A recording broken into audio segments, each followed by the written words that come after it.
Hello friends, मैं अर्जुन आपका स्वागत करता हूं अपने इस यूट्यूब चैनल एजुकेशन प्लेनेट में। आज क्लास में हम डिस्कस करेंगे मोस्ट इम्पोर्टेंट 5 क्वेश्चन जो कि मैथ पेडागॉजी रहेगा। ठीक ना, जैसा कि आपने थंबनेल पर देखा भी होगा। यह सीटेट एग्जाम में 15 नंबर का पूछता है। ठीक ना, और इसमें क्या है, अगर आपको बेसिक जानकारी थोड़ा बहुत रहेगा तो आप 15 में 15 का सही कर सकते हैं। जी हाँ दोस्तों, चलिए शुरू करते हैं। शुरू करने से पहले यदि आप चैनल पर नए हैं तो चैनल को सब्सक्राइब कर लीजिए ताकि सारी वीडियोज का नोटिफिकेशन सबसे पहले आपको मिले, और वीडियो अच्छा लगे तो आप लाइक भी कर दीजिएगा। जी हाँ दोस्तों, चलिए शुरू करते हैं। पहला क्वेश्चन क्या है, क्षेत्रफल की अवधारणा से परिचित कराने के लिए शिक्षक से शुरुआत कर सकता है। ठीक ना, यहाँ पर क्षेत्रफल की अवधारणा का बात कर रहा है।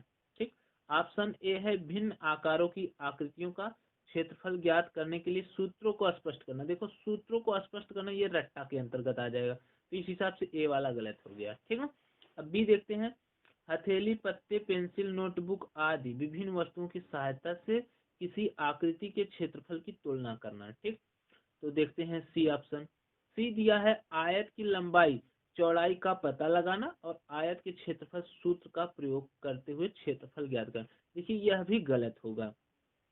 ठीक, क्योंकि आयत बोल दिया तो यहाँ पर देखो पर्टिकुलर किसी क्षेत्रफल का नहीं बोला, ये थोड़ी कहा है कि आयत का क्षेत्रफल, इसलिए यह क्या हो गया, गलत। अब डी बोला है इकाई वर्ग गणन की सहायता से आकृति का क्षेत्रफल ज्ञात करना। इकाई वर्ग, यहाँ पर वर्ग जो है यह भी पर्टिकुलर आ जा रहा है। ठीक ना, जैसे पर्टिकुलर किसी यूनिट के बारे में बता दे रहा है, तो इस हिसाब से यह भी क्वेश्चन ऑप्शन नंबर डी क्या होगा, गलत होगा। तो इस हिसाब से आपका ऑप्शन नंबर बी क्या हो जाएगा, करेक्ट हो जाएगा। देखिए कैसे बोल क्या रहा है, हथेली, पत्ते, पेंसिल, नोटबुक आदि विभिन्न वस्तुओं की सहायता। विभिन्न वस्तु बोला है। ठीक ना, कॉपी किताब कुछ भी ले सकते हैं जो आपको दिखे, जो आपको ऐसा लगे कि इससे क्या है बच्चा समझ जाएगा, उसी से आप उसको समझा दीजिए। तो ये क्या हो जाएगा, आपका ऑप्शन नंबर बी करेक्ट हो जाएगा। ठीक, चलिए चलते हैं क्वेश्चन नंबर 2 की तरफ। क्वेश्चन नंबर 2 है कक्षा 2 में अबेकस का प्रयोग डाट डाट में विद्यार्थियों की सहायता नहीं करता है। ये भी ध्यान देना, नहीं करता है बोला है, नहीं करता। ठीक ना, ऑप्शन ए दिया है बिना किसी पूर्व त्रुटि के संख्याओं को पढ़ने। ठीक ना, देखो पढ़ने के लिए तो करता है, अबेकस ये करता है, लेकिन यहाँ पर बोला नहीं करता है। ठीक, दूसरा बोला शब्दों में दी गई संख्याओं के समान संख्यांक लिखने। तो तीसरा देखो गणना में परिशुद्धता प्राप्त करने। चौथा है स्थानीय मान के महत्ता को समझने।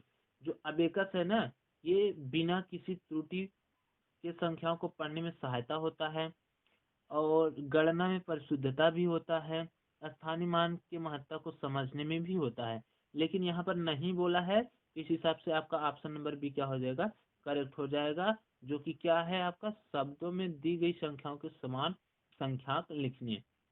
ठीक ना, यही में क्या होता है, अबेकस का प्रयोग नहीं होता है। ठीक ना, तो इस क्वेश्चन का आंसर क्या रहेगा, ऑप्शन नंबर बी, शब्दों में दी गई संख्याओं के समान संख्याक लिखने।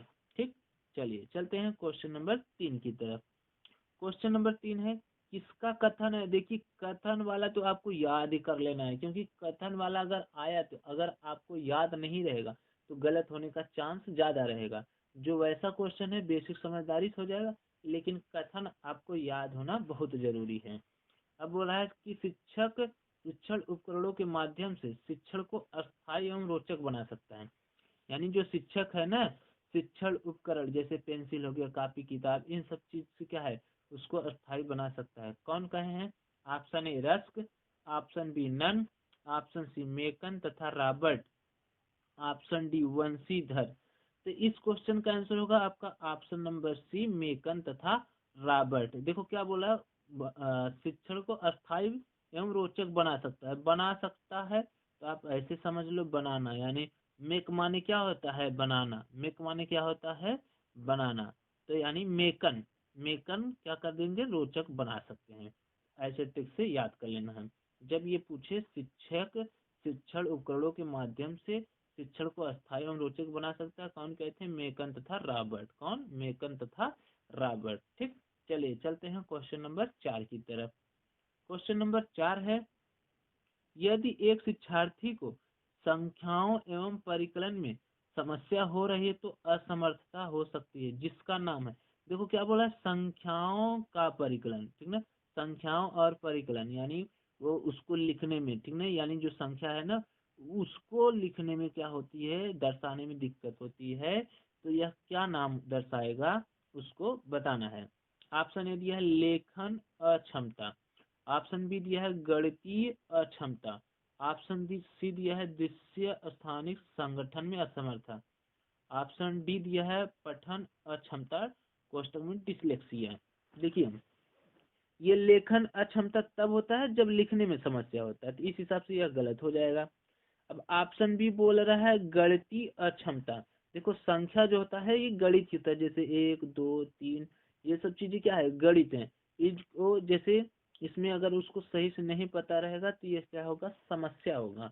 जैसे इकाई दहाई अगर ये नहीं पता है तो बच्चे को परिकलन करने में समस्या होगी। तो इस हिसाब से आपका ऑप्शन नंबर बी क्या हो जाएगा, गणितीय अक्षमता करेक्ट हो जाएगा। ऑप्शन नंबर सी देख लेते हैं, दृश्य स्थानिक संगठन में असमर्था, यानी क्या है, देखने में असमर्थ जब रहेगा तब यह वाला होगा। और पठन अक्षमता यानी पढ़ने में अगर दिक्कत होगा तब डी वाला सही होगा। लेकिन यहाँ पर बोला है संख्याओं का परिकलन यानी गणितीय क्षमता है, ठीक ना, संख्याओं का परिकलन में समस्या हो रही है तो यानी क्या है, उसको गणित कम समझ में आ रही है, ठीक ना, अर्थात ऑप्शन नंबर बी क्या हो जाएगा, करेक्ट हो जाएगा। ठीक, चलिए चलते हैं क्वेश्चन नंबर 5 की तरफ और इस वीडियो का लास्ट क्वेश्चन, ठीक ना। अब वीडियो अच्छी लग रही हो तो दोस्तों लाइक कर दीजिए, ठीक, और अपने मित्रों के पास शेयर भी कर दीजिए। जी हाँ, चलिए चलते हैं क्वेश्चन नंबर 5 की तरफ। क्वेश्चन नंबर 5 है, जिन प्रोजेक्टर में अपारदर्शी चित्रों तथा पुस्तकों के पृष्ठों को दिखाया जाता है उसे कहते हैं। ऑप्शन ए दिया है epidiascope, option B telescope, option C bioscope, option D radio scope. तो इस क्वेश्चन का आंसर होगा आपका option number A epidiascope, यानी जो अपारदर्शी चित्रों तथा पुस्तकों को पृष्ठों पर दिखाया जाता है उसका प्रयोग क्या कहलाएगा आपका, उसे क्या कहेंगे, एपिडास्कोप, ठीक ना, क्या बोलेंगे, एपिडास्कोप।